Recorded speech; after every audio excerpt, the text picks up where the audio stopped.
The Yankees might be done with the Anthony Volpe era. With -7 outs above average and just +1 defensive runs saved at shortstop, Volpe has regressed dramatically as a defender at a premium defensive position.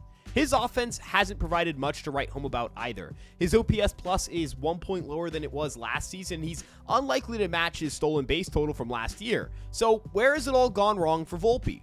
Once a top prospect in the Yankee system, Anthony Volpe had a well-rounded skill set as a hitter that allowed him to get on base, make contact, and pull the ball in the air for home runs. While his rookie season had ups and downs, he did have a 2020 season and won a Gold Glove at the shortstop position.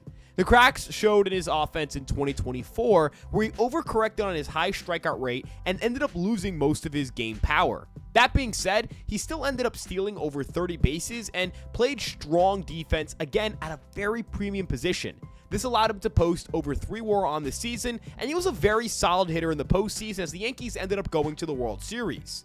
While he wasn't a star player, he was the kind of player who could be productive at the bottom of the lineup for a contender. It's not what you expect from your top prospect, but it ends up still being a productive player who, on a cheap rookie deal, is very helpful for your squad.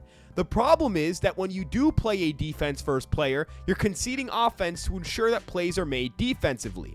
The problem has been that Anthony Volpe has been one of the biggest reasons why the team has regressed defensively in 2025.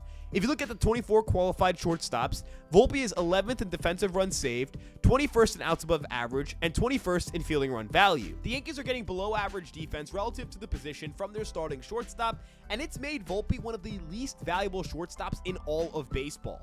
But looking at qualified players who primarily play shortstop, Volpe is 24th out of 26 shortstops in wins above replacement at 0.9, ahead of just Isaiah Kiner-Falefa and Brooks Lee.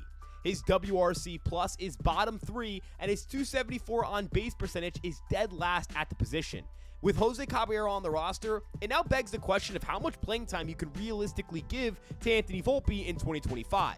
Caballero has +2 defensive runs saved and +4 outs above average at shortstop this season in a smaller sample size than Volpe. He also brings more on-base skills, a league-best 40 stolen bases, and has a higher OPS than Volpe this year, which makes him better at the defense-first shortstop role than Volpe has been this year. In fact, Aaron Boone is sitting Volpe for tonight's game after sitting him last night to start Caballero at shortstop. This makes you all wonder if the Yankees will even commit to Volpe for any longer than 2025, as he's also entering his arbitration years. The Yankees will have to pay more money to keep Volpe on the roster, and I could see 2026 being his last shot to prove himself. The Yankees have Ryan McMahon under contract through 2027, and Jazz Chisholm is a free agent after 2026. Considering that George Lombard Jr. could be ready in 2027, there's an easy pivot to non-tender Anthony Volpe, extend Jazz Chisholm, and have a brand new infield that's very strong defensively. As for right now, though, the Yankees simply can't keep losing games on errors, and in the future, they can't afford to lose Jazz Chisholm or move George Lombard Jr. off a position he's excelled at for Anthony Volpe. It feels like the walls could be coming in for the once heralded shortstop, and it's unclear if he'll enter this winter as someone the Yankees roll out every day in 2026.